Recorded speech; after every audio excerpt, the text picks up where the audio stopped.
हुवल्लज़ी बाअस fill उम्मिय्यीन Rasulan मिनहुम यतलू अलैहिम आयातिही व युज़क्कीहिम व युअल्लिमुहुमुल किताब वल हिकमा व इन कानू मिन क़ब्लु लफ़ी दलालिन मुबीन। अल्लाह ने मक्का के अनपढ़ लोगों में,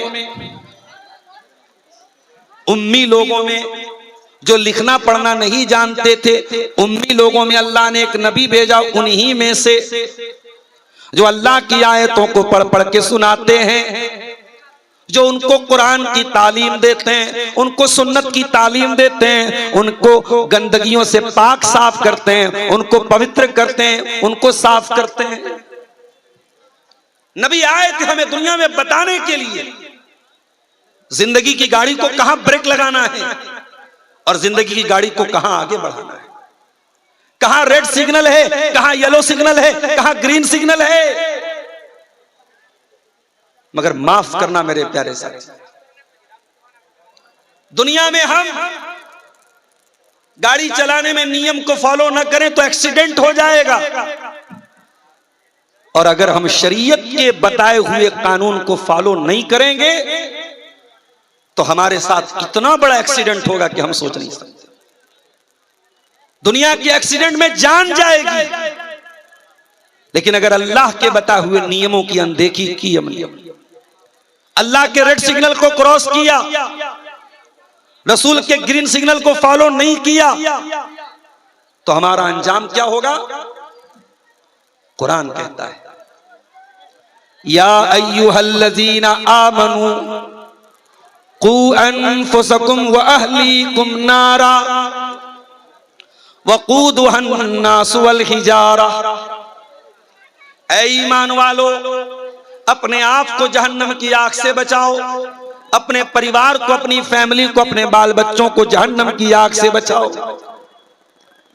ऐ अल्लाह, दुनिया की आग जला करके खाक कर देती है, दुनिया की आग पेट्रोल से जलती है। गाड़ी में सीएनजी भरवाना और ड्राइवर कहता है गाड़ी से उतर जाओ, आग लग सकती है, खतरा हो सकता है। दुनिया में सीएनजी से आग लगती है, एलपीजी से आग लगती है, पेट्रोल से आग लगती है, डीजल से आग लगती है। ऐ अल्लाह, जहन्नम की आग कैसे जलेगी? फरमाया वक़ूदुहन्नासु वल हिजारा, जहन्नम की आग इंसानों से जलेगी, जहन्नम की आग पत्थरों से जलेगी। दुनिया में अपराधी जेल में जाता है, जेल में बिस्तर लग जाता है, तकिया लग जाता है, मोबाइल दे दिया जाता है। जो बड़े बड़े माफिया लोग होते हैं, अपराधी लोग होते हैं, जेल के अंदर भी उनको ऐशो आराम मिलता है, क्योंकि जेलर उनका अपना आदमी है, पुलिस वाला उनका अपना आदमी है। वो पैसा दे करके, रिश्वत दे करके अपने मतलब की बात बनवा सकते हैं।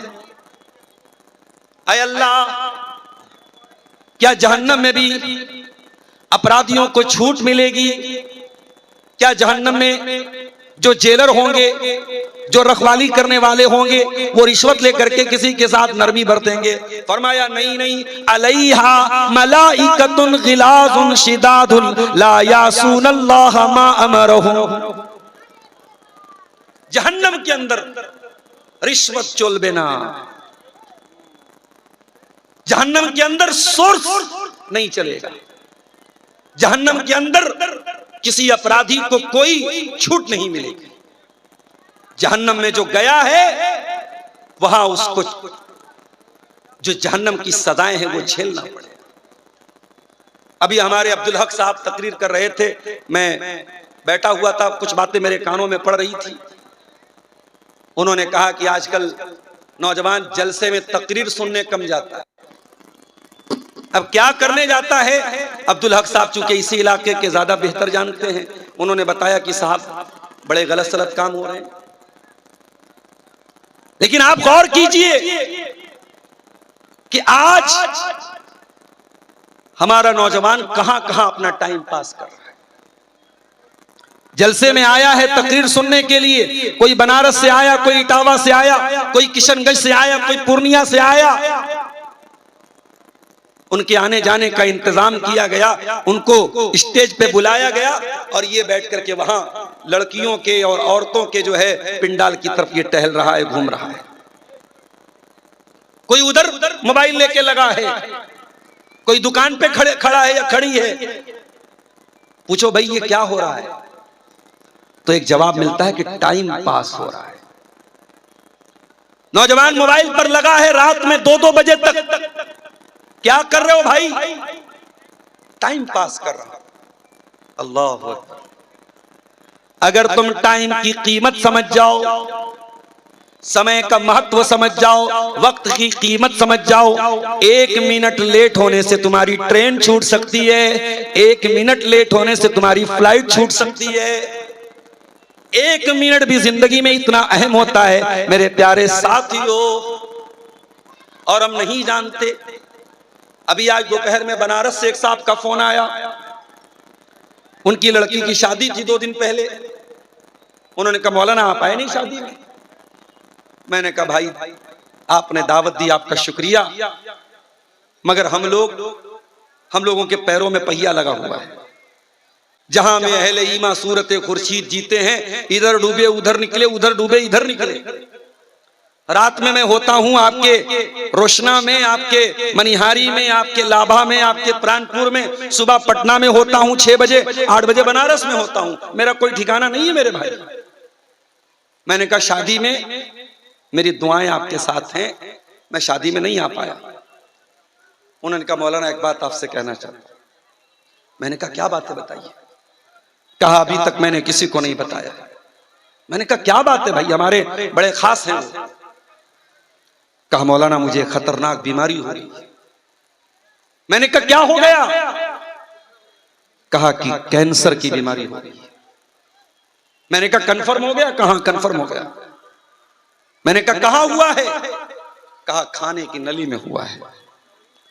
खाना खा रहा हूं, हलक के नीचे नहीं उतर रहा है। अल्लाह अकबर। 2 दिन पहले एक आदमी लड़की की शादी करता है, 1000 लोगों को खाना खिलाता है, धूमधाम से शादी कर रहा है, और 2 दिन के बाद मुझको फोन करके कह रहा है मौलाना दुआ कीजिएगा मुझे कैंसर हो गया है। आदमी बुलबुला है पानी का, क्या भरोसा है जिंदगानी का। 2025 की नवंबर की आज की तारीख में आप यहां बैठे हैं 5 तारीख को। कोई गारंटी है कि आप अगले साल नवंबर में 2026 में जिंदा होंगे, आप या मैं? कोई गारंटी नहीं। मैंने तो 2025 की जगह 2026 कह दिया। अरे हम तो ये भी गारंटी नहीं ले सकते कि 5 नवंबर की रात में जलसा हो रहा है, हम 6 नवंबर की सुबह में जिंदा रहेंगे या नहीं रहेंगे। अल्लाह के प्यारे नबी अपने सहाबी अब्दुल्लाह इब्न उमर से कहते हैं कंधा पकड़ के, कुन फिद दुनिया का अन्न का गरीब। ऐ अब्दुल्ला दुनिया में उस तरीके से जिंदगी गुजारना जैसे परदेसी जिंदगी गुजारता है। कटिहार का एक आदमी दिल्ली रह रहा है, मुंबई रह रहा है, कलकत्ता रह रहा है, फ्लैट भी ले लिया, मकान भी ले लिया, दुकान भी चला रहा है, कारोबार भी अच्छा चल रहा है, मगर है वो वहां पे परदेसी। उसको अपना वतन जरूर याद आता है, अपना गांव जरूर याद आता है, अपने माँ बाप जरूर याद आते हैं, अपना खेत खलियान जरूर याद आता है। अल्लाह के नबी ने फरमाया कुन फिद दुनिया का अन्न का गरीब। ऐ अब्दुल्ला दुनिया में इस तरीके से जिंदगी गुजारो जैसे परदेसी जिंदगी गुजारता है। दुनिया से दिल न लगाओ। जगह जी लगाने की दुनिया नहीं है, ये इबरत की जा है, तमाशा नहीं है। ये इबरत की जगह है मेरे साथ। यहां टाइम पास कर रहे हो, बहुत भारी पड़ेगा, बहुत भारी पड़ेगा। कयामत के दिन जब अल्लाह जन्नत और जहन्नम का फैसला करेगा और जन्नती जन्नत में जाएंगे, जहन्नमी जहन्नम में जाएंगे, तो जहन्नमी जहन्नम में जाने के बाद शोर करेंगे, चिल्लाएंगे, चीखेंगे। क्या बोलेंगे? वहुम यस्तरिकून फीहा रब्बना अखरिजना मिन्हा नअमल सालिहन गैरल्लज़ी कुन्ना नअमल।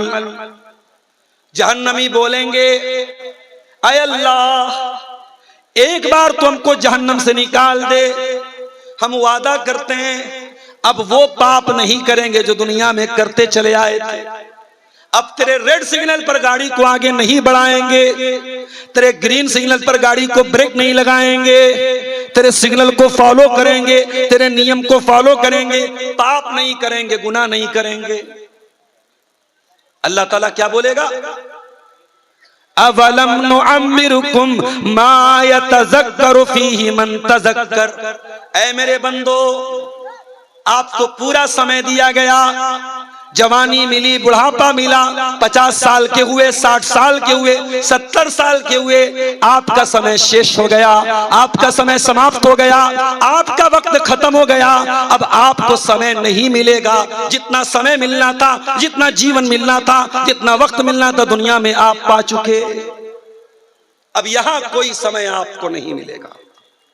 अब यहां आपको जहन्नम में जलना है तो जलना है, जाना है तो जाना है।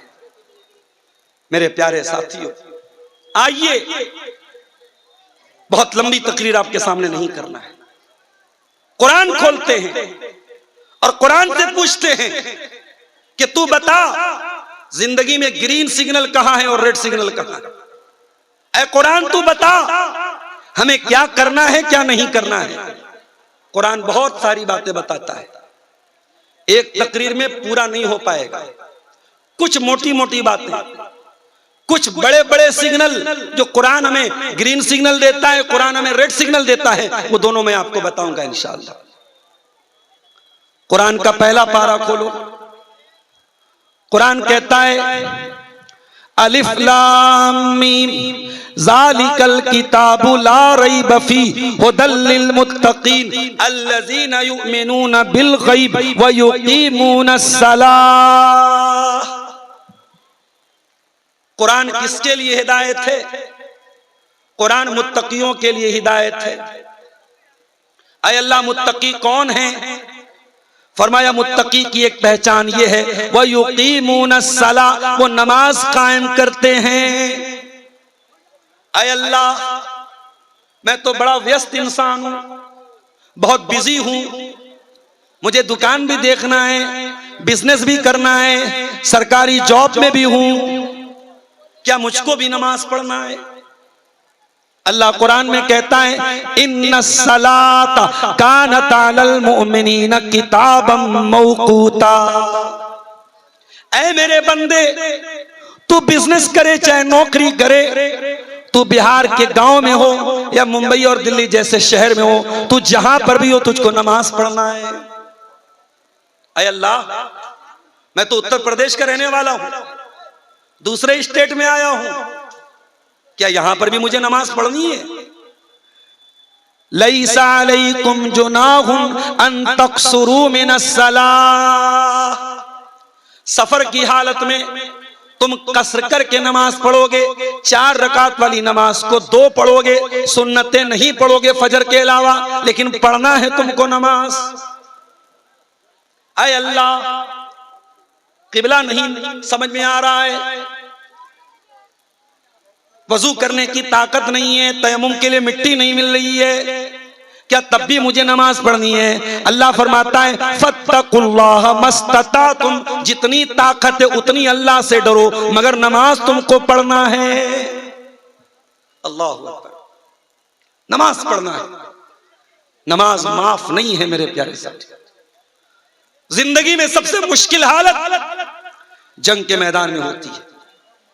दुश्मन सामने खड़ा है, दुश्मन का डर है और जंग लंबी चल सकती है। ऐ अल्लाह क्या जंग के मैदान में भी नमाज पढ़ना है? हाँ, कुरान कहता है जंग के मैदान में भी तुमको नमाज पढ़ना है, तरीका बदल जाएगा, सिस्टम बदल जाएगा, नमाज खौफ अदा करना है। जाइए उलमा से पूछ लीजिएगा नमाज खौफ कैसे पढ़ते हैं, नमाज खौफ पढ़ने का तरीका क्या है, उलमा से पूछ लीजिएगा। लेकिन जंग के मैदान में भी आपको नमाज पढ़ना है मेरे साथ। क्या बहाना है अल्लाह के यहां? नमाज न पढ़ने का क्या बहाना है, मुझे बता दो मेरे भाई। एक वीडियो मैंने देखा, एक आदमी जिसका एक पैर कटा हुआ था, मस्जिद में आया, वजू बनाया, एक पैर पे खड़ा होकर नमाज पढ़ रहा है। क्या बहाना है हमारे पास? कितने लोग हैं पैरों से माजूर हैं, अपाहिज हैं, पैरालाइज्ड हैं, बैसाखी के सहारे चल के मस्जिद में जाते हैं लेकिन नमाज पढ़ते हैं। क्या बहाना है हमारे पास? कोई बहाना नहीं है, कोई एक्सक्यूज नहीं है। बलिल इंसान वाला नफ्सिही बसीरा, ऐ इंसान तू खुद अपने ऊपर गवाह है, तू जानता है तेरे पास कोई बहाना नहीं है। नमाज का टाइम हो गया, तुझको नमाज पढ़ना है। मेरी प्यारी माँ और बहनों, मैं जानता हूं गांव देहात की औरतें शहर के मुकाबले में ज्यादा मेहनत करती हैं। थोड़ा बहुत तो मैं भी आपके गांव के माहौल में आते जाते महसूस कर लिया मैंने। गांव देहात की औरतें ज्यादा मेहनत करती हैं, ज्यादा काम करती हैं, कभी खेत में काम कर रही हैं, कभी घर में काम कर रही हैं, मगर नमाज आपके लिए भी माफ नहीं है मेरी प्यारी माँ और बहन। नमाज माफ नहीं। बच्चा छोटा है, दूध पी रहा है, अगर लड़का है और आपके कपड़े पर पेशाब कर देता है, अल्लाह के नबी फरमाते हैं दूध पीने वाला बच्चा लड़का अगर है, जिसको बंगला में आप छेला बोलते हैं, अगर छेला है और पेशाब कर दिया, उस पे छींटा मार दो, आप नमाज पढ़ सकती हैं। और अगर लड़की को क्या बोलते, मैं बोलते हैं, मैं है, अगर छेली है, छोरी है, उसने दूध पीती बच्ची अगर उसने पेशाब कर दिया, उसने कपड़े पर अगर पेशाब कर दिया, तो उसको आप उतने हिस्से को धुल लीजिए, लेकिन नमाज आपकी माफ नहीं है। नमाज तो पढ़ना है मेरी प्यारी माँ। कुरान कहता है रिजालुल्लाह तुलहीहिम तिजारतुन वला बैउन अन जिक्रिल्लाहि व इकामिस सलाति व ईताइज ज़कात। मेरे नेक बंदे वो होते हैं, कारोबार भी करते हैं, बिजनेसमैन भी होते हैं, उनके पास कारोबार भी है, लेकिन नमाज से उनका कारोबार उनको रोकता नहीं, कारोबार उनको नमाज से गाफिल नहीं करता। एक मर्तबा हजरत आयशा नमाज पढ़ रही थी। कौन सी नमाज पढ़ रही थी? चाश्त की नमाज। चाश्त की नमाज जानते हैं आप लोग? बहुत सारे लोग नहीं जानते होंगे। एक नफली नमाज है, पढ़ोगे तो सवाब है, नहीं पढ़ोगे तो कोई गुनाह की बात नहीं। 2 रकात भी पढ़ सकते हैं, 4 रकात भी पढ़ सकते हैं। कब पढ़ते हैं इसको? कखुन पढ़बेन? सूरज के निकलने के बाद। सूरज निकल गया, बुलंद हो गया, 15-20 मिनट के बाद आप चाश की नमाज पढ़ सकते हैं। एक समय तो वो है। दूसरा समय सुबह 10-11 बजे जब अच्छी खासी धूप निकल गई हो, उस टाइम भी आप इस नमाज को पढ़ सकते हैं। इसको चाश की नमाज भी बोलते हैं, इसको इशराक की नमाज भी बोलते हैं, इसको अव्वाबिन की नमाज भी बोलते हैं। बहुत सवाब है इसका। अगर आपने 2 रकात नमाज पढ़ी चाश की, तो बदन में जितने जोड़ हैं, हर जोड़ की तरफ से दान हो जाएगा, हर जोड़ की तरफ से अल्लाह की राह में सदका हो जाएगा। अब ये मत सोचिएगा कि अब्दुल गफ्फार साहब ने बता दिया है, अब 2 रकात नमाज पढ़ लेंगे, अब जलसा में दान नहीं देंगे। वो जलसा वाला दान अलग है भाई। वो दान आप मस्जिद मदरसे में करते रहेंगे, बदन के हर जोड़ पे जो सदका है, वो सदका आप 2 रकात नमाज पढ़ लेंगे चाश की, आपका अदा हो जाएगा। हजरत आयशा चाश की नमाज पढ़ रही हैं। मेरी कितनी प्यारी माए बहनें जो जानती भी नहीं होंगी कि चाश की भी कोई नमाज होती है। हजरत आयशा चाश की नमाज पढ़ रही हैं। उनका भतीजा, उनके भाई का बेटा, जिसका नाम कासिम बिन मोहम्मद था, अपनी फूफी से मिलने के लिए आया। देखा मेरी फूफी नमाज पढ़ रही हैं और नमाज में सूरह तूर की आयत नंबर 27 तिलावत कर रही हैं, जिसमें अल्लाह फरमाता है जब जन्नती जन्नत में जाएंगे तो कहेंगे फमन्नल्लाहु अलैना व वक़ाना अज़ाबस समूम। ऐ अल्लाह, तेरा करम है हम पर, तेरा उपकार है हम पर, तेरा एहसान है हम पर कि तूने जन्नत में पहुंचा दिया और जहन्नम से बचा लिया। कासिम बिन मोहम्मद कहते हैं उनके भतीजे कि मैंने देखा मेरी फूफी नमाज पढ़ रही हैं और यही आयत बार बार पढ़ती चली जा रही। कहते हत्ता मलल, तो मैं थक गया और मैं वहां से मार्केट चला गया, बाजार चला गया और बहुत देर के बाद अपना सामान वगैरह खरीदने के बाद, अपनी जरूरत पूरी करने के बाद मैं आया, मैं क्या देखता हूं, मेरी फूफी जान उसी हालत में खड़ी हैं, उसी आयत को पढ़ती चली जा रही हैं और रोती चली जा रही हैं। फमन्नल्लाहु अलैना व वक़ाना अज़ाबस समूम। एक नमाज ये भी थी मेरे साथ कि एक आयत पर नबी की बीवी रोती चली जा रही है और पढ़ती चली जा रही है। और एक नमाज हम लोग पढ़ते हैं, शायर कहता है तुझे क्या मिलेगा नमाज में, तेरा दिल तो है सनम आशना, तुझे क्या मिलेगा नमाज में। हमारा दिल कहीं और रहता है, दिमाग कहीं और रहता है और सर सजदे में रहता है। होती है नमाजें अब भी तो दुनिया की निगाहों में, लेकिन होती है नमाजें अब भी तो दुनिया की निगाहों में, लेकिन एक सर को झुकाना याद रहा, एक सर को झुकाना याद रहा, सजदे की हकीकत भूल गए, ईमान की दौलत खो बैठे, इस्लाम की अजमत भूल गए। तो नमाज पढ़ना है हमें। और आगे बढ़िए, कुरान कहता है वआतुज़ ज़का, ज़कात अदा करो। यह भी कुरान का ग्रीन सिग्नल है। 52.5 तोला अगर चांदी है, 7.5 तोला सोना है, 85 ग्राम सोना है। सोने का रेट क्या चल रहा है, किसी को है मालूम है? ज्यादा है भाई, 1,30,000 के करीब चल रहा है। 30 हो गया था, अभी कुछ कम हो गया, 1,20,000 के करीब चल रहा है। 1,18,000। देखिए ये हमारे ज़ियाउल भाई सोना चांदी का ज्यादा लेन देन करते हैं, इनको मालूम है। सोना अगर आपके पास 85 ग्राम है,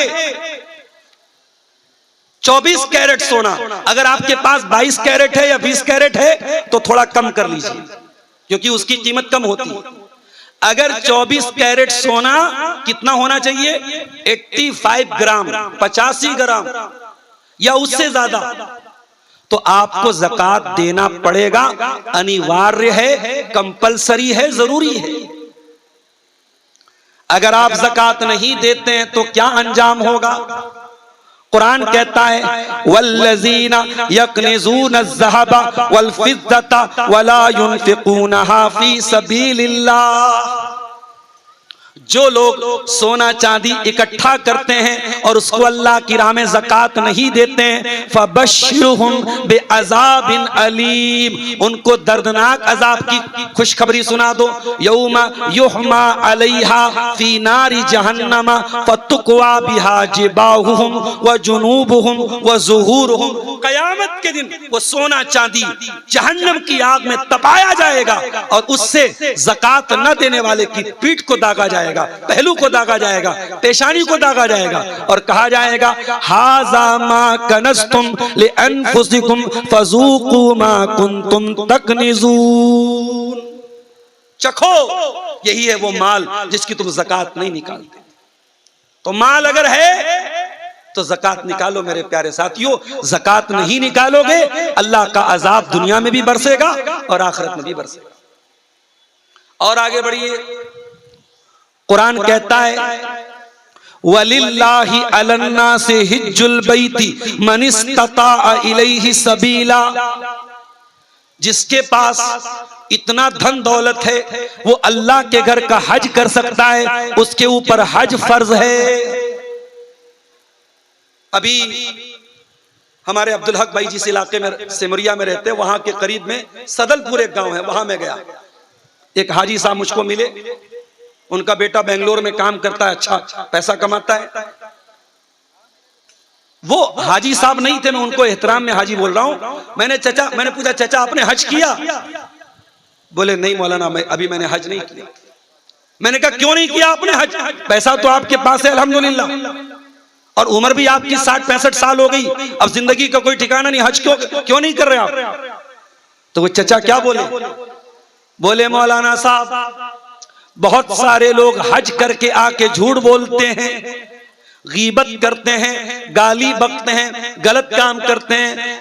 इसलिए मैं हज नहीं करना चाहता हूं। हज करना आसान है, करके निभाना मुश्किल है।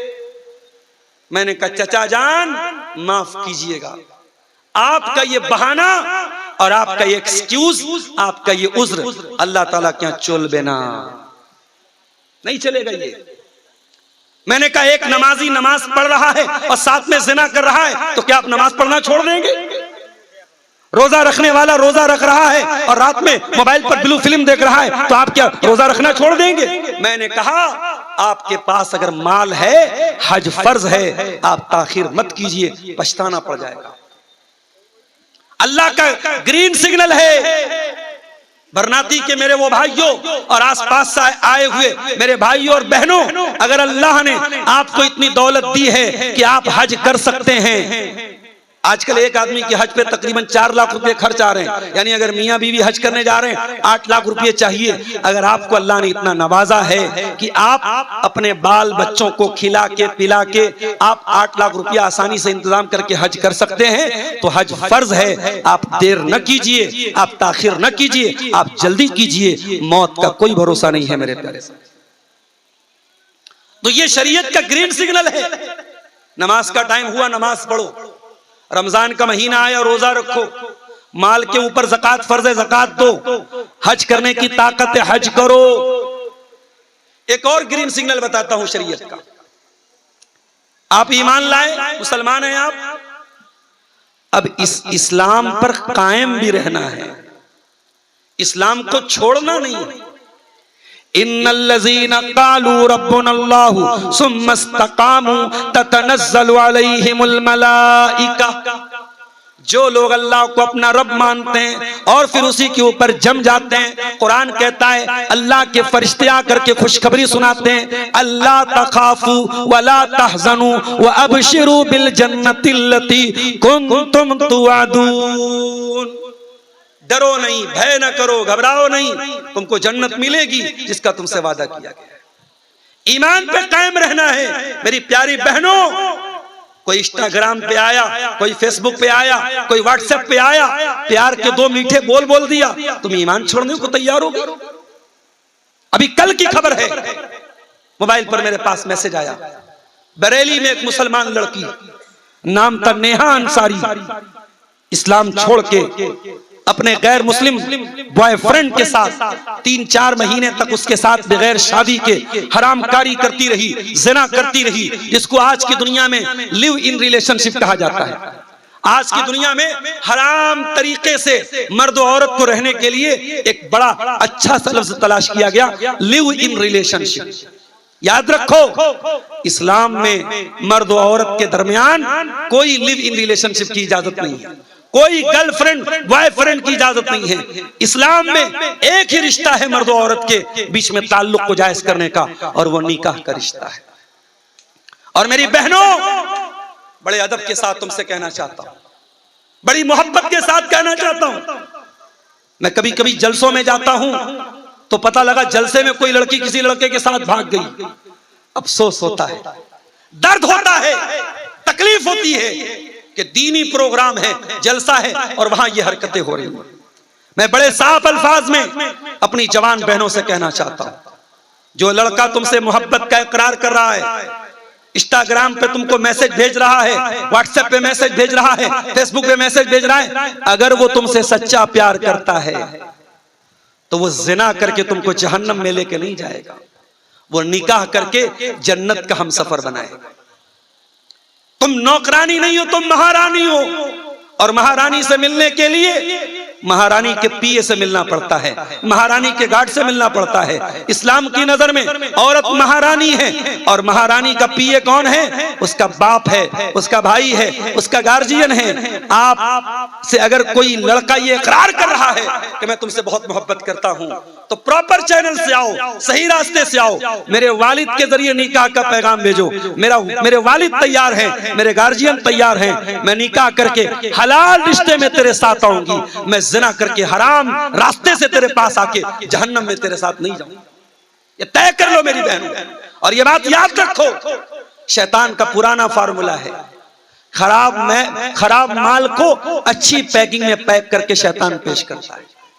हमारे बाप आदम और हमारी माँ हव्वा को जब शैतान ने बहकाया तो ये कह के नहीं बहकाया कि पेड़ खा लो जन्नत से निकल जाओगे। अला अदुल्लुकुम अला शजरतिल खुल्दी व मुल्किन ला यबला। ऐ आदम, ऐ हव्वा, ये जो पेड़ जिसके करीब जाने से अल्लाह तुमको मना कर रहा है, ये पेड़ अगर खा लोगे तो तुम हमेशा हमेशा जन्नत में रहोगे। ये ट्री ऑफ इटर्निटी है, ये अमृत वाला पेड़ है, इसको खा लोगे तो कभी मृत्यु नहीं आएगी, कभी नहीं मरोगे।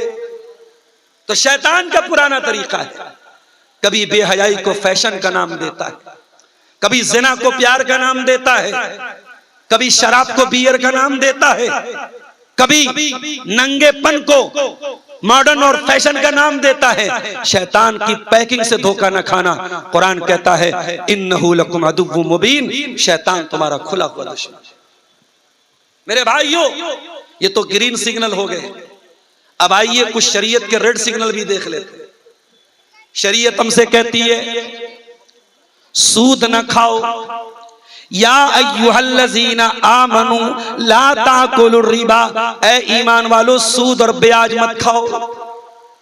आपके गांव देहात में आज मुझे मालूम हुआ है सूद और ब्याज की बहुत सारी शक्लें चल रही हैं। छोटा छोटा अमाउंट 3-3 हजार रुपये लोग महीने का किसी के पास जमा करते हैं और साल भर में 12-36 हजार जमा करके 40 हजार ले रहे हैं। ये 4 हजार जो तुमने एक्स्ट्रा लिया ये ब्याज है, हराम है ये। और सूद खाने वाला अपनी सगी मां के साथ जिना करने वाले से बड़ा पाप कर रहा है। मेरे साथ सूद ना खाओ, ब्याज ना खाओ, बिजनेस करो, व्यापार करो हलाल तरीके से। 36 हजार का तुम 36 लाख बना लो, मगर हराम तरीके से अगर 36 हजार पे तुम 40 हजार ले रहे हो तो ये 4 हजार हराम की कमाई है जो अपने पेट में तुम डाल रहे हो। मेरे प्यारे से कुरान कहता है वला तक़रबुज़ ज़िना, ज़िना के करीब न जाना, ज़िना के पास भी न जाना। इसीलिए इस्लाम औरत को पर्दे में निकलने का हुक्म देता है। और बड़ी अजीब बात मैं देख रहा हूं आपके इलाके में, 70 साल की बूढ़ी माँ तो पर्दे में चल रही है और 20 साल की जवान छोकरी बेपर्दा घूम रही है। माँ बेचारी घूंघट भी डाले हुए है और चेहरा भी ढाके हुए है और कोई खास मेकअप भी नहीं है, और जवान लड़कियां मेकअप करके सज संवर के आ रही हैं, जलसे में आ रही हैं, प्रोग्राम में आ रही हैं। याद रखो मेरी प्यारी माँ बहनों, इस्लाम कहता है वला तक़रबुज़ ज़िना, कोई ऐसा काम न करो जो ज़िना के करीब भी लेके जाता हो। और अगर बेपर्दा चलेगी तो ये ज़िना के करीब लेके जाने वाला अमल है। इसीलिए अल्लाह के नबी फरमाते हैं ला यख़्लुवन्न रजुलुन बिइम्रातिन इल्ला वसालिसुहुम अश-शैतान, जब कोई मर्द किसी औरत के साथ अकेले में मिलता है तो वहां पे तीसरा शैतान होता है। इसीलिए इस्लाम में कोई एजुकेशन की इजाजत नहीं है। लड़का लड़की साथ में पढ़े इसकी इजाजत नहीं है। छोटे बच्चे अलग बात है, लड़की बालिग हो गई लड़का बालिग हो गया तो साथ में पढ़े इसकी इजाजत नहीं है इस्लाम के अंदर। कुरान कहता है जिना के करीब न जाओ। और आज माफ करना हमारी कौम में, हमारी समाज में हमारे जिना आम होता चला जा रहा है।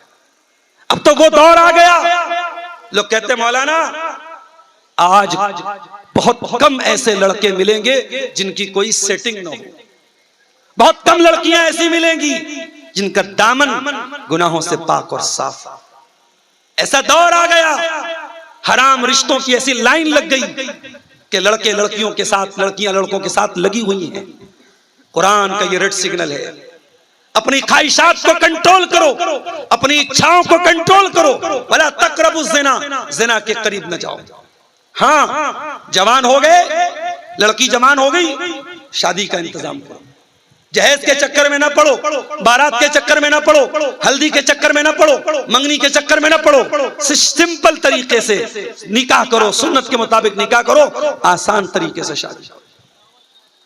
मुझे इसी इलाके के एक आदमी ने बताया कि आज ये भी हो रहा है, अगर बाप गरीब है, लड़की की शादी नहीं हो पा रही है तो कुछ घरों में लड़की को आजादी दे दी जाती है। तुझे जो पसंद आए तू भाग जा, हमसे कोई मतलब नहीं रहेगा। ऐसा भी हो रहा है ये समाज में, ये बेगैरती आ रही है कि लड़की के बाप को कोई फर्क नहीं पड़ता हमारी लड़की कहां जा रही है। गैरतमंद बनो मेरे भाइयों। बेगैरती और बेहयाई ये इस्लाम में शोभा नहीं देती है। इस्लाम का मानने वाला गैरतमंद होता है, इस्लाम का मानने वाला हयादार होता है। इसी तरीके से कुरान का रेड सिग्नल है। कुरान कहता है या अय्युहल्लज़ीना आमनू इन्नमल खम्रु वल मैसिरु वल अंसाबु वल अज़लामु रिजसुम मिन अमलिश शैतान। शराब मत पियो, जुआ मत खेलो।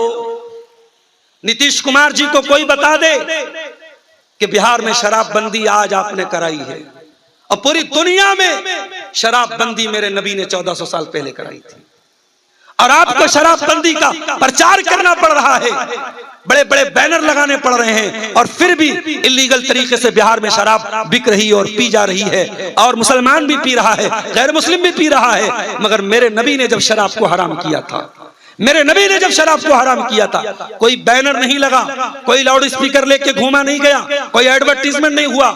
कुरान की आयत नबी ने पढ़ के सुना दी, कुरान की आयत नबी ने पढ़ के सुना दी, शराब हराम है। और सहाबा ने अपने बर्तनों तक को घर से निकाल दिया, और शराब की नदियां मदीना के अंदर गलियों में पानी की तरह शराब बहने लगी। सहाबा ने अपने घर से शराब निकाल दी। मुसलमान शराब पी रहा है। याद रखो मेरे भाई, जो शराब पिएगा वो जिना भी कर सकता है, वो अपनी बेटी को भी गलत तरीके से टच कर सकता है, अपनी मां पर भी गलत नजर उठा सकता है। इसीलिए शराब को उम्मुल खबाइस कहा गया, तमाम बुराइयों की जड़ कहा गया। इसलिए कुरान का ये रेड सिग्नल है, शराब मत पियो, शराब के करीब मत जाओ। अगर कामयाब होना है तो शराब मत पियो। इसी तरीके से कुरान का रेड सिग्नल वला तुसइर खद्दक लिन्नास वला तमशि फिल अर्ज़ि मरहा। लोगों से गाल फुला करके न मिलाकर, जमीन में अकड़ करके न चलाकर। अहंकार नहीं होना चाहिए, गुरूर नहीं होना चाहिए। अगर आपको कोई ओहदा मिल जाए, कोई कुर्सी मिल जाए, कोई पावर मिल जाए, तो हजरत उमर को याद कर लेना। हजरत उमर से बड़ा पावर तो नहीं है आपके पास। हजरत उमर 22 लाख स्क्वायर मील के दायरे पर हुकूमत कर रहे हैं। यहाँ एक मामूली सा विधायक हो जाता है, सांसद हो जाता है, चेयरमैन हो जाता है, छोटी मोटी कुर्सी पा लेता है, तो उसके जो है उसका लहजा बदल जाता है, उसका लहजा बदल जाता है। जो खानदानी रईस हैं, मिजाज रखते हैं नर्म अपना, तुम्हारा लहजा बता रहा है तुम्हारी दौलत नई नहीं है। जरा सी दौलत मिल जाए, जरा सा पैसा आ जाए, जरा सी कुर्सी आ जाए, तो लहजे बदल जाते हैं। हजरत उमर फारूक रजी अल्लाह ताला अन्हु बैठे हुए अमीरुल मोमिनीन हैं, सारे मुसलमानों के खलीफा हैं। एक आदमी आता है और हजरत उमर के साथ बदतमीजी करता है, कहता यब्नल खत्ताब इन्नका मा तातीना बिल जज़ल वला तहकुम बैनना बिल अदल। ऐ उमर, तू हमारे साथ अन्याय करता है, इंसाफ नहीं करता है। हजरत उमर गुस्से में लाल हो गए, चेहरा गुस्से से लाल हो गया, थर थर कांपने लगे गुस्से के मारे। उनके पास एक आदमी बैठा था, उसने कहा ऐ अमीरुल मोमिनीन, अल्लाह कुरान में कहता है खुजिल अफवा व अमुर बिल उर्फी व आरिज़ अनिल जाहिलीन।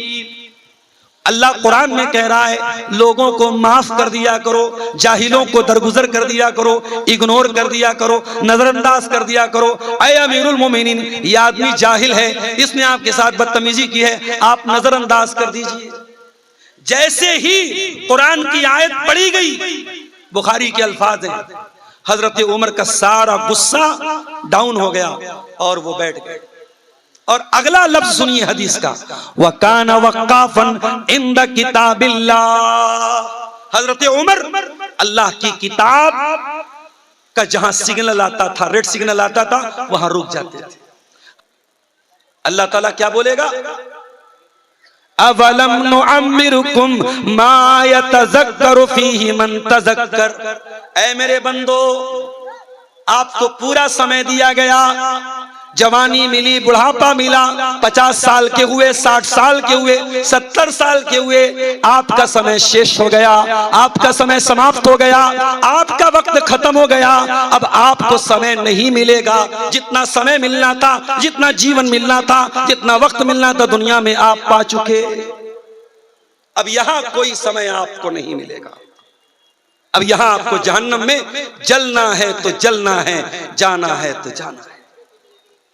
मेरे प्यारे साथियों, आइए, बहुत लंबी तकरीर आपके सामने नहीं करना है। कुरान खोलते हैं और कुरान से पूछते हैं कि तू बता, जिंदगी में ग्रीन सिग्नल कहां है और रेड सिग्नल कहां है। ऐ कुरान तू बता, हमें क्या करना है, क्या नहीं करना है। कुरान बहुत सारी बातें बताता है, एक तकरीर में पूरा नहीं हो पाएगा।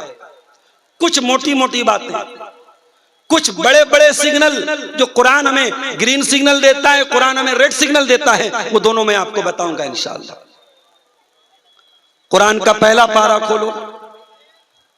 कुरान कहता है अलिफ लाम मीम ज़ालिकल किताबु ला रैब फीहि हुदल लिल मुत्तकीन अल्लज़ीना युमिनूना बिल गैब व युकीमूनस सलाह।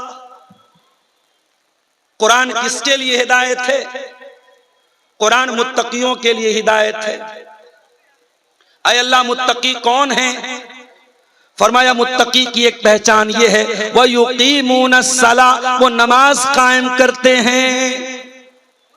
ऐ अल्लाह, मैं तो बड़ा व्यस्त इंसान हूं, बहुत बिजी हूं, मुझे दुकान भी देखना है, बिजनेस भी करना है, सरकारी जॉब में भी हूं, क्या मुझको भी नमाज पढ़ना है?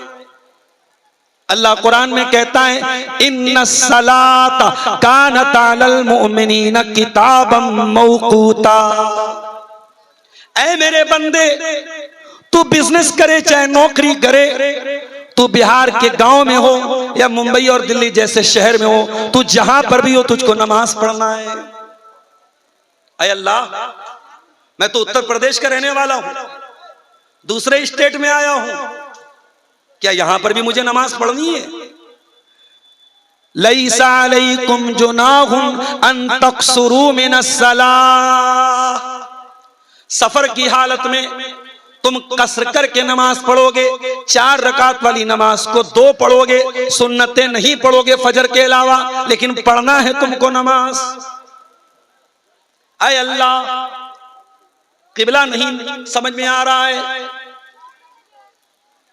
वजू करने की ताकत नहीं है, तयम्मुम के लिए मिट्टी नहीं मिल रही है, क्या तब भी मुझे नमाज पढ़नी है? अल्लाह फरमाता है फत्तकुल्लाह मस्ततातुम, जितनी ताकत है उतनी अल्लाह से डरो, मगर नमाज तुमको पढ़ना है।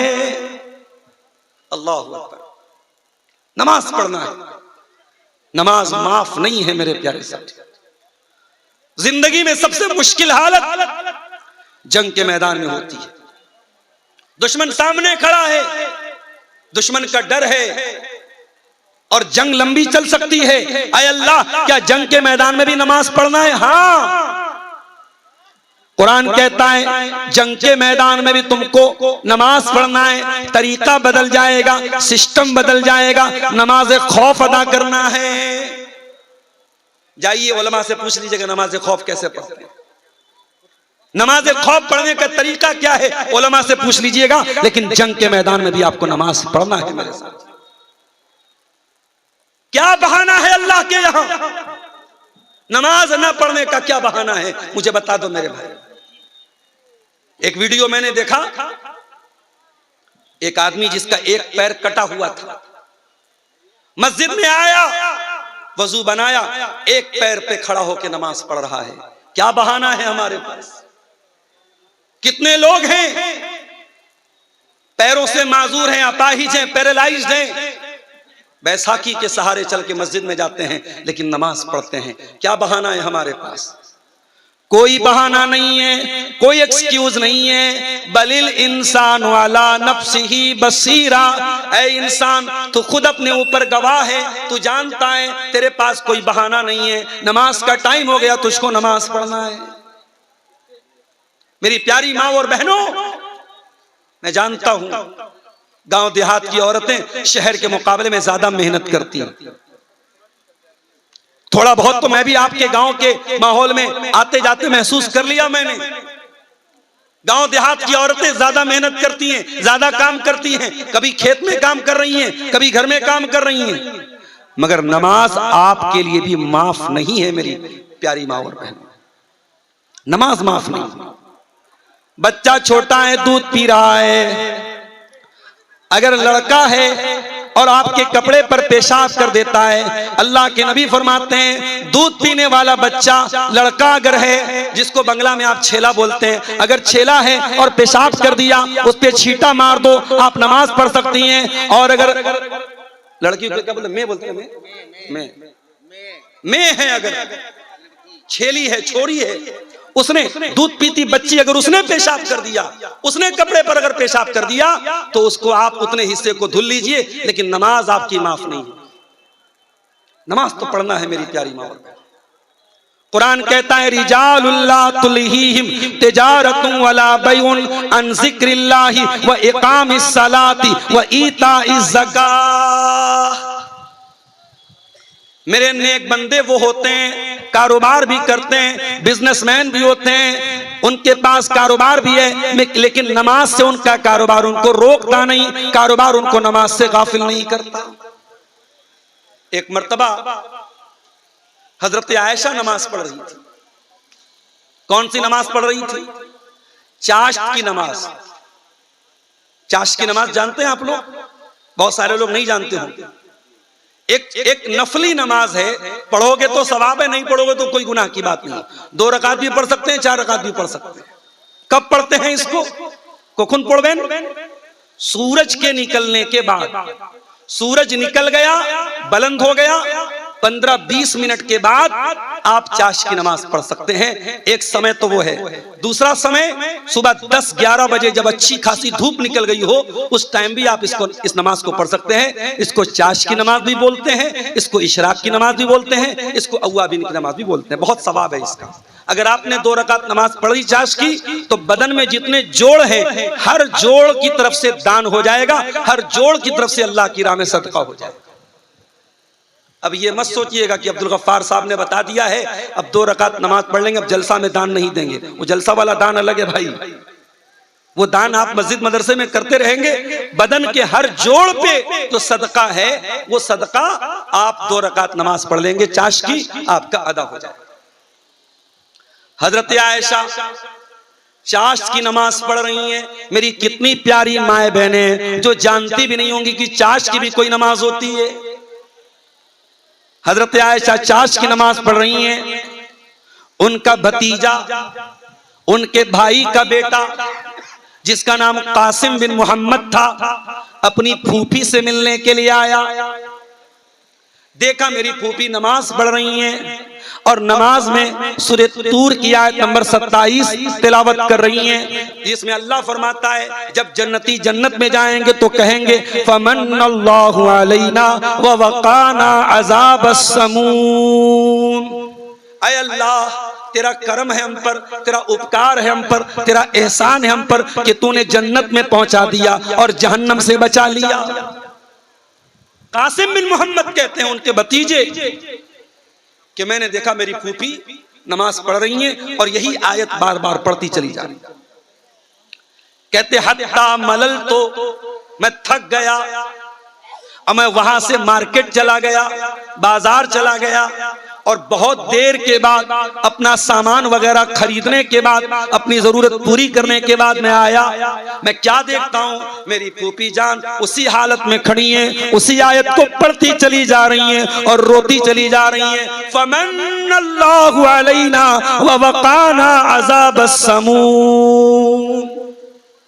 एक नमाज ये भी थी मेरे साथ कि एक आयत पर नबी की बीवी रोती चली जा रही है और पढ़ती चली जा रही है। और एक नमाज हम लोग पढ़ते हैं, शायर कहता है तुझे क्या मिलेगा नमाज में, तेरा दिल तो है सनम आशना, तुझे क्या मिलेगा नमाज में। हमारा दिल कहीं और रहता है, दिमाग कहीं और रहता है और सर सजदे में रहता है। होती है नमाजें अब भी तो दुनिया की निगाहों में, लेकिन होती है नमाजें अब भी तो दुनिया की निगाहों में, लेकिन एक सर को झुकाना याद रहा, एक सर को झुकाना याद रहा, सजदे की हकीकत भूल गए, ईमान की दौलत खो बैठे, इस्लाम की अजमत भूल गए। तो नमाज पढ़ना है हमें। और आगे बढ़िए, कुरान कहता है वआतुज़ ज़का, ज़कात अदा करो। यह भी कुरान का ग्रीन सिग्नल है। 52.5 तोला अगर चांदी है, 7.5 तोला सोना है, 85 ग्राम सोना है। सोने का रेट क्या चल रहा है, किसी को है मालूम है? ज्यादा है भाई, 1,30,000 के करीब चल रहा है। 30 हो गया था, अभी कुछ कम हो गया, 1,20,000 के करीब चल रहा है। 1,18,000। देखिए ये हमारे ज़ियाउल भाई सोना चांदी का ज्यादा लेन देन करते हैं, इनको मालूम है। सोना अगर आपके पास 85 ग्राम है, 24 कैरेट सोना अगर आपके पास 22 कैरेट है या 20 कैरेट है तो थोड़ा कम कर लीजिए, क्योंकि उसकी कीमत कम होती है। अगर 24 कैरेट सोना कितना होना चाहिए? 85 ग्राम, 85 ग्राम या उससे ज्यादा, तो आपको ज़कात देना पड़ेगा। अनिवार्य है, कंपलसरी है, जरूरी है। अगर आप ज़कात नहीं देते हैं तो क्या अंजाम होगा? कुरान कहता है वल्लज़ीना यकनिज़ून ज़हबा वल फ़िद्दता वला युनफ़िक़ूनहा फ़ी सबीलिल्लाह। जो लोग सोना चांदी इकट्ठा करते हैं और उसको अल्लाह की राह में ज़कात नहीं देते हैं, फ़बश्शिरहुम बिअज़ाबिन अलीम, उनको दर्दनाक अज़ाब की खुशखबरी सुना दो।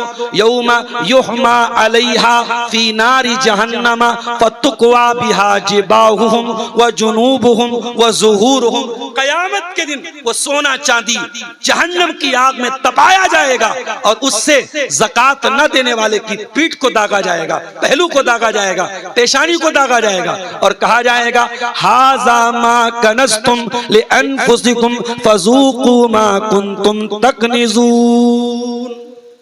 चखो, यही है वो माल जिसकी तुम ज़कात नहीं निकालते। तो माल अगर है तो ज़कात निकालो मेरे प्यारे साथियों। ज़कात नहीं निकालोगे अल्लाह का अज़ाब दुनिया में भी बरसेगा और आखिरत में भी बरसेगा। और आगे बढ़िए, कुरान कहता है वलिल्लाहि अलन्नासि हिज्जुल बैति मन इस्तताअ इलैहि सबीला। जिसके पास इतना धन दौलत है वो अल्लाह के घर का हज कर सकता है, उसके ऊपर हज फर्ज है। अभी हमारे अब्दुल हक भाई जिस इलाके में सिमरिया में रहते हैं, वहां के करीब में सदलपुर एक गांव है, वहां मैं गया। एक हाजी साहब मुझको मिले, उनका बेटा बेंगलोर में काम करता है, अच्छा पैसा कमाता है। वो हाजी साहब नहीं थे, मैं उनको एहतराम में हाजी बोल रहा हूं। मैंने पूछा चाचा आपने हज किया? बोले नहीं मौलाना अभी मैंने हज नहीं किया। मैंने कहा क्यों नहीं किया आपने हज? पैसा तो आपके पास है अल्हम्दुलिल्लाह और उम्र भी आपकी 60-65 साल हो गई, अब जिंदगी का कोई ठिकाना नहीं, हज क्यों नहीं कर रहे आप? तो वो चचा क्या बोले? बोले मौलाना साहब बहुत सारे लोग हज करके आके झूठ बोलते हैं, गीबत करते हैं, गाली बकते हैं, गलत काम करते हैं, इसलिए मैं हज नहीं करना चाहता हूं। हज करना आसान है, करके निभाना मुश्किल है। मैंने कहा चचा जान माफ कीजिएगा, आपका ये बहाना और आपका ये एक्सक्यूज, आपका ये उज्र अल्लाह ताला क्या चोल बेना नहीं चलेगा ये। मैंने कहा एक नमाजी नमाज पढ़ रहा है और साथ में जिना कर रहा है, तो क्या आप नमाज पढ़ना छोड़ देंगे? रोजा रखने वाला रोजा रख रहा है और रात में मोबाइल पर ब्लू फिल्म देख रहा है, तो आप क्या रोजा रखना छोड़ देंगे? मैंने कहा आपके पास अगर माल है, हज फर्ज है, आप ताखिर मत कीजिए, पछताना पड़ जाएगा। अल्लाह का ग्रीन सिग्नल है बरनाती के मेरे वो भाइयों और आसपास से आए हुए मेरे भाइयों और बहनों, अगर अल्लाह ने आपको इतनी दौलत दी है कि आप हज कर सकते हैं। आजकल एक आदमी की हज पे तकरीबन 4 लाख रुपए खर्च आ रहे हैं, यानी अगर मियां बीवी हज करने जा रहे हैं 8 लाख रुपए चाहिए। अगर आपको अल्लाह ने इतना नवाजा है कि आप अपने बाल बच्चों को खिला के पिला के आप 8 लाख रुपया आसानी से इंतजाम करके हज कर सकते हैं, तो हज फर्ज है। आप देर न कीजिए, आप ताखिर न कीजिए, आप जल्दी कीजिए। मौत का कोई भरोसा नहीं है मेरे प्यारे। तो ये शरीयत का ग्रीन सिग्नल है। नमाज का टाइम हुआ, नमाज पढ़ो। रमजान का महीना आया, रोजा रखो। माल के ऊपर ज़कात फर्ज है, ज़कात दो। हज करने की ताकत है, हज करो। एक और ग्रीन सिग्नल बताता हूं शरीयत का। आप ईमान लाए, मुसलमान हैं आप, अब इस इस्लाम पर कायम भी रहना है, इस्लाम को छोड़ना नहीं है। इन्नल्लज़ीना क़ालू रब्बुनल्लाहु सुम्मा इस्तक़ामू ततनज़्ज़लु अलैहिमुल मलाइका, जो लोग अल्लाह को अपना रब मानते हैं और फिर उसी के ऊपर जम जाते हैं, कुरान कहता है अल्लाह के फरिश्ते आकर के खुशखबरी सुनाते हैं, अल्लाह तखाफू वला तहज़नू व अबशिरू बिल जन्नतिल्लती कुंतुम तुअदून। डरो नहीं, भय न करो, घबराओ नहीं, तुमको जन्नत मिलेगी जिसका तुमसे वादा किया गया है। ईमान पे कायम रहना है मेरी प्यारी बहनों। कोई इंस्टाग्राम पे आया, कोई फेसबुक पे आया, कोई व्हाट्सएप पे आया, प्यार के 2 मीठे बोल दिया, तुम ईमान छोड़ने को तैयार हो गए। अभी कल की खबर है, मोबाइल पर मेरे पास मैसेज आया, बरेली में एक मुसलमान लड़की, नाम था नेहा अंसारी, इस्लाम छोड़ के अपने गैर मुस्लिम बॉयफ्रेंड के साथ 3-4 महीने तक उसके साथ बगैर शादी के हरामकारी करती रही, ज़िना करती रही, जिसको आज की दुनिया में लिव इन रिलेशनशिप कहा जाता है। आज की दुनिया में हराम तरीके से मर्द और औरत को रहने के लिए एक बड़ा अच्छा सा लफ्ज़ तलाश किया गया, लिव इन रिलेशनशिप। याद रखो, इस्लाम में मर्द और औरत के दरमियान कोई लिव इन रिलेशनशिप की इजाजत नहीं है, कोई गर्लफ्रेंड बॉयफ्रेंड की इजाजत नहीं है। इस्लाम में एक ही रिश्ता है मर्द और औरत के बीच में ताल्लुक को जायज करने का, और वो निकाह का रिश्ता है। और मेरी बहनों, बड़े अदब के साथ तुमसे कहना चाहता हूं, बड़ी मोहब्बत के साथ कहना चाहता हूं, मैं कभी कभी जलसों में जाता हूं तो पता लगा जलसे में कोई लड़की किसी लड़के के साथ भाग गई। अफसोस होता है, दर्द होता है, तकलीफ होती है कि दीनी प्रोग्राम है, जलसा है और वहां ये हरकतें हो रही हैं। मैं बड़े साफ अल्फाज में अपनी जवान बहनों से कहना चाहता हूं, जो लड़का तुमसे मोहब्बत का इकरार कर रहा है, इंस्टाग्राम पे तुमको मैसेज भेज रहा है, व्हाट्सएप पे मैसेज भेज रहा है, फेसबुक पे मैसेज भेज रहा है, अगर वो तुमसे सच्चा प्यार करता है तो वो जिना करके तुमको जहन्नम में लेके नहीं जाएगा, वो निकाह करके जन्नत का हमसफर बनाएगा। तुम नौकरानी नहीं हो, तुम महारानी हो, और महारानी से मिलने के लिए महारानी के पीए से मिलना पड़ता है, महारानी के गार्ड से मिलना पड़ता है। इस्लाम की नजर में औरत महारानी है, और महारानी का पीए कौन है? उसका बाप है, उसका भाई है, उसका गार्जियन है। आप से अगर कोई लड़का ये इकरार कर रहा है कि मैं तुमसे बहुत मोहब्बत करता हूं, तो प्रॉपर चैनल से आओ, सही रास्ते से आओ, मेरे वालिद के जरिए निकाह का पैगाम भेजो। मेरे वालिद तैयार हैं, मेरे गार्जियन तैयार हैं, मैं निकाह करके हलाल रिश्ते में तेरे साथ आऊंगी, मैं जिना करके हराम रास्ते से तेरे पास आके जहन्नम में तेरे साथ नहीं जाऊंगा। ये तय कर लो मेरी बहनों, और ये बात याद रखो, शैतान का पुराना फार्मूला है, खराब माल को अच्छी पैकिंग में पैक करके शैतान पेश करता है। हमारे बाप आदम और हमारी माँ हव्वा को जब शैतान ने बहकाया तो ये कह के नहीं बहकाया कि पेड़ खा लो जन्नत से निकल जाओगे। अला अदुल्लुकुम अला शजरतिल खुल्दी व मुल्किन ला यबला। ऐ आदम, ऐ हव्वा, ये जो पेड़ जिसके करीब जाने से अल्लाह तुमको मना कर रहा है, ये पेड़ अगर खा लोगे तो तुम हमेशा हमेशा जन्नत में रहोगे। ये ट्री ऑफ इटर्निटी है, ये अमृत वाला पेड़ है, इसको खा लोगे तो कभी मृत्यु नहीं आएगी, कभी नहीं मरोगे। तो शैतान का पुराना तरीका है, कभी बेहयाई को फैशन का नाम देता है, कभी जिना को प्यार का नाम देता है, कभी शराब को बियर का नाम देता है, कभी नंगेपन को मॉडर्न और फैशन का नाम देता है। शैतान की पैकिंग से धोखा न खाना। कुरान कहता है इन्नहु लकुम अदुव्वुम मुबीन, शैतान तुम्हारा खुला हुआ दुश्मन। मेरे भाइयों, ये तो ग्रीन सिग्नल हो गए। अब आइए कुछ शरीयत के रेड सिग्नल भी देख लेते।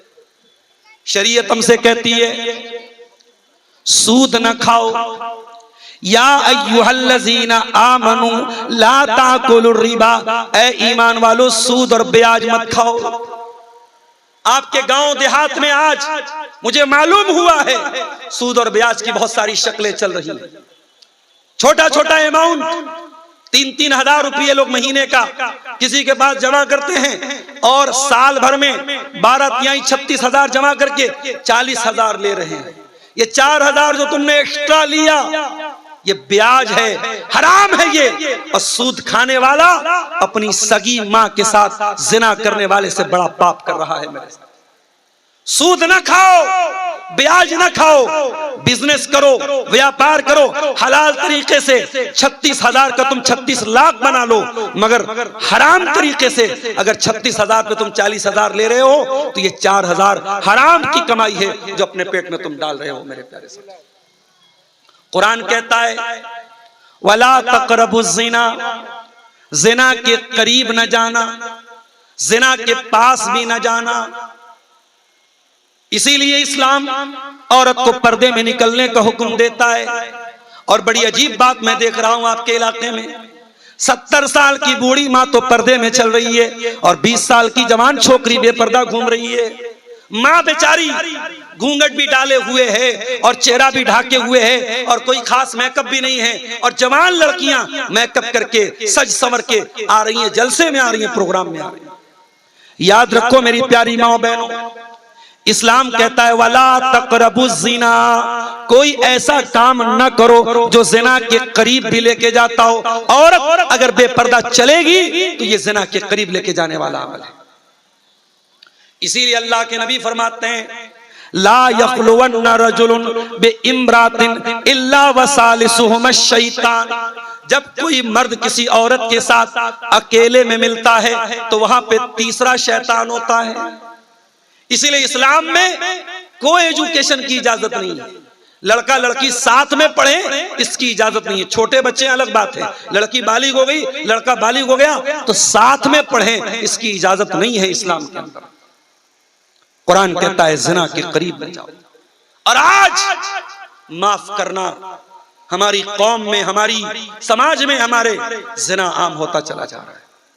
अब तो वो दौर आ गया, लोग कहते मौलाना आज बहुत कम ऐसे लड़के मिलेंगे जिनकी कोई सेटिंग न हो, बहुत कम लड़कियां ऐसी मिलेंगी जिनका दामन गुनाहों से पाक और साफ। ऐसा दौर आ गया, हराम रिश्तों की ऐसी लाइन लग गई कि लड़के लड़कियों के साथ, लड़कियां लड़कों के साथ लगी हुई हैं। कुरान का ये रेड सिग्नल है, अपनी ख्वाहिशात को कंट्रोल करो, अपनी इच्छाओं को कंट्रोल करो। वला तक़रबुज़ ज़िना, ज़िना के करीब न जाओ। हाँ, जवान हो गए, लड़की जवान हो गई, शादी का इंतजाम करो। जहेज के चक्कर में ना पड़ो, बारात के चक्कर में ना पड़ो, हल्दी के चक्कर में ना पड़ो, मंगनी के चक्कर में ना पड़ो। सिंपल तरीके से निकाह करो, सुन्नत के मुताबिक निकाह करो, आसान तरीके से शादी करो। मुझे इसी इलाके के एक आदमी ने बताया कि आज ये भी हो रहा है, अगर बाप गरीब है, लड़की की शादी नहीं हो पा रही है तो कुछ घरों में लड़की को आजादी दे दी जाती है, तुझे जो पसंद आए तू भाग जा, हमसे कोई मतलब नहीं रहेगा। ऐसा भी हो रहा है। ये समाज में ये बेगैरती आ रही है कि लड़की के बाप को कोई फर्क नहीं पड़ता हमारी लड़की कहां जा रही है। गैरतमंद बनो मेरे भाइयों।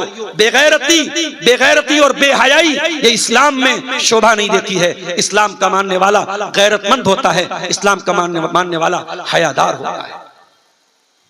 इसी तरीके से कुरान का रेड सिग्नल है। कुरान कहता है या अय्युहल्लज़ीना आमनू इन्नमल खम्रु वल मैसिरु वल अंसाबु वल अज़लामु रिज्सुम मिन अमलिश शैतान। शराब मत पियो, जुआ मत खेलो। नीतीश कुमार जी को कोई बता दे कि बिहार में शराब बंदी आज आपने कराई है, और पूरी दुनिया में शराबबंदी मेरे नबी ने 1400 साल पहले कराई थी। हजरत उमर कुरान की आयत पढ़ के रुक जाते थे, अल्लाह के रेड सिग्नल को कभी क्रॉस नहीं करते थे। अल्लाह अकबर। मेरे भाइयों, अहंकार न करो, गुरूर न करो। मिट्टी से पैदा हुए हो, मिट्टी ही में मिल जाओगे। अल्लाह से दुआ है रब्बुल आलमीन हम सबको अहंकार से बचने की तौफीक अता फरमाए। अल्लाह हमारे दिलों में एक दूसरे के लिए अगर शिकवे शिकायतें हैं, अगर नफरतें हैं, अल्लाह उसको दूर फरमाए। आखिर में वक्त मेरा पूरा हो गया है, जाते जाते मैं आप सबसे अपील करता हूं कि आइए और मेरे हाथ पे इस मस्जिद के लिए, अल्लाह के इस घर के लिए आप जो भी दान दे सकते हैं, 1000, 500, 2000, 5000, वो आइए। मैं 5 मिनट आपके बीच में और बैठूंगा। मैं फौरन पटना से गाड़ी लेके आया हूं, मैं निकल जाऊंगा। बस 5 मिनट आप आइए और मेरे हाथ पे मैं इस सवाल का जवाब देने के बाद आपका जो दान है मस्जिद में वो दे करके और आपके हक में दुआ करके यहां से निकल जाऊंगा। सवाल आया है, सूडान में मुसलमान एक दूसरे पर जुल्म क्यों करते हैं? क्या इसकी पेशन गोई अल्लाह के नबी ने की है और क्या यह कयामत की निशानी है? देखिए, सूडान का नाम लेके तो अल्लाह के नबी ने पेशन गोई नहीं की है, लेकिन अल्लाह के नबी की हदीस है कि मेरे बाद काफिर मत हो जाना। यज़रिब बाज़ुकुम रिक़ाब बाज़, मेरे बाद तुम काफिर मत हो जाना, एक दूसरे की गर्दन मत मारने लगना। इसका मतलब कि मुसलमानों के अंदर किसी दौर में ये चीज भी आएगी कि वो एक दूसरे की गर्दन मारेंगे, एक दूसरे पर अत्याचार करेंगे। हो सकता है कि आज जो हालात सूडान में हैं या दुनिया के किसी भी मुल्क में जहां मुसलमान पर अत्याचार कर रहा है, वो इस हदीस की रोशनी में वो भी कयामत की एक निशानी है। और हम अल्लाह से दुआ करते हैं अल्लाह ताला हमें इस्लामी भाईचारे के हिसाब से रहने की तौफीक अता फरमाए।